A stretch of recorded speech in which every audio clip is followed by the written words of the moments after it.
달콤한 말씀 행복한 하루 8월 13일 목요일 아침 말씀 묵상을 함께 나누도록 하겠습니다. 오늘 나누실 말씀은요, 이사야서 25장 1절로 12절입니다. 여호와여, 주는 나의 하나님이시라.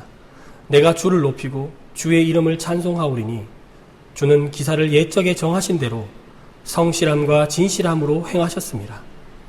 주께서 성읍을 돌무더기로 만드시며 견고한 성읍을 황폐하게 하시며 외인의 궁성을 성읍이 되지 못하게 하사 영원히 건설되지 못하게 하셨으므로 강한 민족이 주를 영화롭게 하며 포악한 나라들의 성읍이 주를 경외하리이다.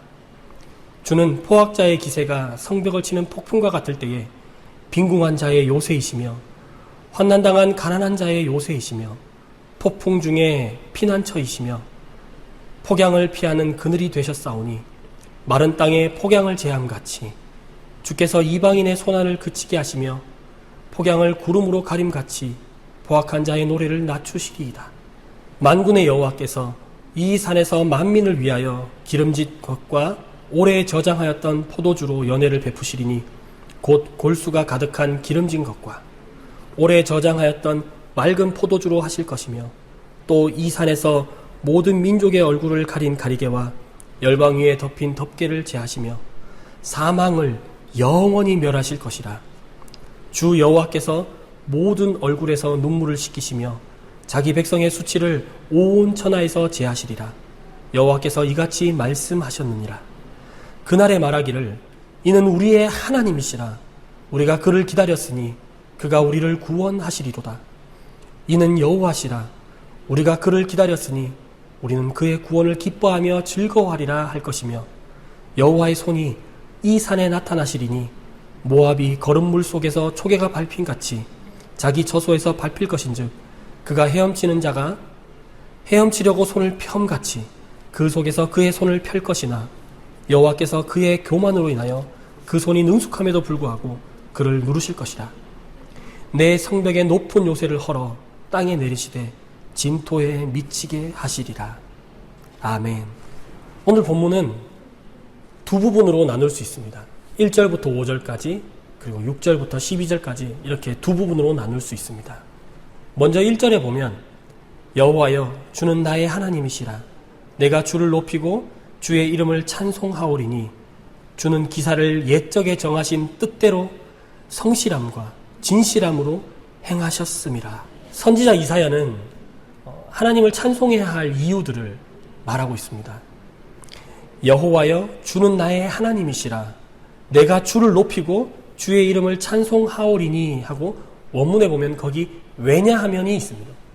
왜냐하면 주님께서 정하신 그 뜻대로, 옛적부터 지금까지 정하신 그 뜻대로 주님의 성실함과 진실함으로 그것을 하셔 오셨기 때문이다. 여러분, 우리가 이런 눈이 있어야겠습니다. 먼저 하나님께서 하나님의 성실함과 진실함으로 그의 일을 하시는 것을 볼 수 있는 안목이 있어야겠습니다. 그게 보이면 하나님께서 그렇게 하시니 우리가 찬송할 수 있지 않겠습니까?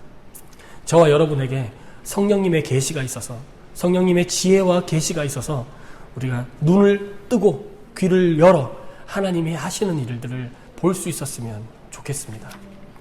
이사야 선지자가 보았던 그 하나님의 일들은 무엇일까요? 성실하게 하셨던, 진실하게 하셨던 그 하나님의 행하심은 무엇이었을까요? 그것은요, 두 개로 나눠집니다. 2절과 3절 그리고 4절과 5절 앞에도 역시 왜냐하면이 붙어 있습니다.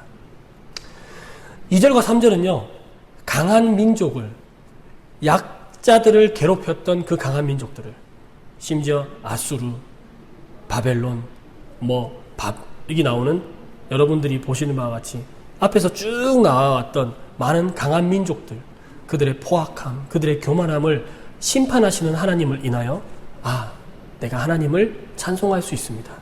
하나님의 성실함과 진실함으로 행하셨던 것은 바로 강한 자들, 스스로 강하다고 이야기했던 그 강한 자들을 심판하시는 그 하나님의 공의에 의해서 맞습니다. 내가 주님을 찬양합니다. 그리고 4절과 5절에 보면요, 단지 이렇게 강한 자들을 심판하시는 심판의 하나님에 대해서만 찬양하는 것이 아닙니다. 두 번째는요, 약한 자들. 그 강한 자들의 그 강함이, 포악자의 기세가 성벽을 치는 폭풍과 같을 그때에 하나님은 빈궁한 자들의 보호가 되실 수 있는 안전한 장소, 요새가 되시며, 가난한 자들의 요새가 되시며, 그 중동 지방에 떼약볕이 막 져서 막 50도가 넘는 그러한 상황, 햇빛에 말라 죽어가는 그런 힘든 상황 가운데서 그늘이 되신다고 하셨습니다. 여러분, 하나님의 심판은 동전의 양면과 같습니다. 두 가지를 다 내포하고 있어요. 강한 자들, 교만하였던 자들에 대한 심판과 아울러서, 역시나 아울러서 동일하게 약한 자들에 대한 구원, 약한 자들에 대한 보호하심, 그 은혜가 함께 공존합니다. 그리고 6절부터 12절까지 만군의 여호와 하나님께서 시온산에서 쳤던 강한 자들이나 약한 자들이나 할 것 없이 하나님께서 직접 통치하시는 그 시온산에서 하나님께서 연회를 베푸신대요. 우리 지금 요즘에는 살찐다고 기름진 거 안 먹잖아요. 과거에는 걸어 다니던 시절, 에너지를 많이 허비하던 시절에는 기름진 것이 최고의 음식이었습니다. 우리에게 최고의 음식, 그리고 오래된 포도주, 굉장히 값비싼 그 포도주로 우리에게 대접할 것이라고 합니다. 하나님은 주의 백성들에게 실질적으로 필요한 육체적인 것들을 채우십니다. 주님의 그 잔치의 날의 말입니다.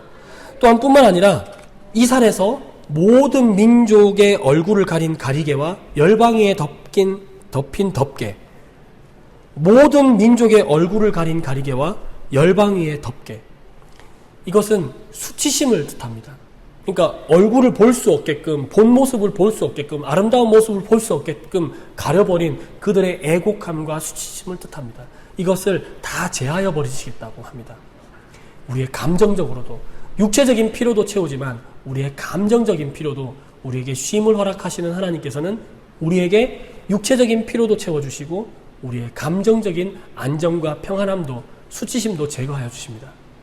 심지어 죄로 인해서 사망으로 갈 수밖에 없었던 우리에게 아예 사망을 없애버리는, 사망을 영원히 멸하시는 사건이 여기 나옵니다. 사망을 영원히 멸하실 것이라. 사람을 두렵게 하고 이 땅에서 가장 왕노릇하는 것이 무엇일까요? 사망이잖아요. 사망. 그 사망을 제거하심으로써 완벽히 자기 백성을 보호하십니다. 근데 그렇다고 좋아할 것이 아닙니다. 10절, 11절, 12절에 보면 교만한 모압은 그 나라에 들어가지 못합니다. 하나님을 신뢰하지 않고 높은 요새, 견고한 요새를 신뢰하였던 그들은 그들의 교만함을 인하여 여전히 심판받게 됩니다. 압제자를 멸망시키시는 하나님의 권능, 약자를 보호하시는 하나님의 은혜, 이 두 가지가 늘 함께 있습니다. 하나님의 시온산에는 만민을 향하여 베푸시는 잔치가 있습니다. 그 구원 공동체는요, 우리의 필요를 채우고요, 우리의 마음을 채우고요, 그리고 심지어 죄로 인해부터 죽을 수밖에 없는 그런 우리 모든 두려움에서부터 해방시켜 줍니다. 그러나 모두가 구원받는 것이 아닙니다. 교만한 자들, 하나님을 신뢰하지 못하고 하나님을 믿지 않고 자기 자신의 지금 가지고 있는 것, 자기 자신이 내세울 만한 것을 믿고 신뢰하였던 그런 교만한 자들은 반드시 심판을 받습니다. 사랑하는 강서 공동체 여러분, 하나님의 심판은 양면성이 있습니다. 악인에게는 멸망을, 의인에게는 구원의 날을. 그러니 우리 믿음을 가지고 하나님의 성실하시고 그리고 신실하심으로 행하시는 그 하나님의 이름을 보았으면 좋겠습니다. 그리고 그분을 찬양합시다. 그리고 주님이 베푸실 그 풍성한 잔치를 기대합시다. 전인격적인 풍성함을 주시는 그 하나님을 기대합시다. 이 잔치에 참석할 대상은요, 바로 하나님의 백성입니다. 명심하십시오. 하나님의 구원이 필요 없다, 높은 요새만이 우리를 구원할 것이다 라고 이야기했던 모압은 교만하여서 그 잔치에 참석하지 못하게 됩니다. 저와 여러분 겸손히 주님만을 바라보는 그런 하루가 되었으면 좋겠습니다.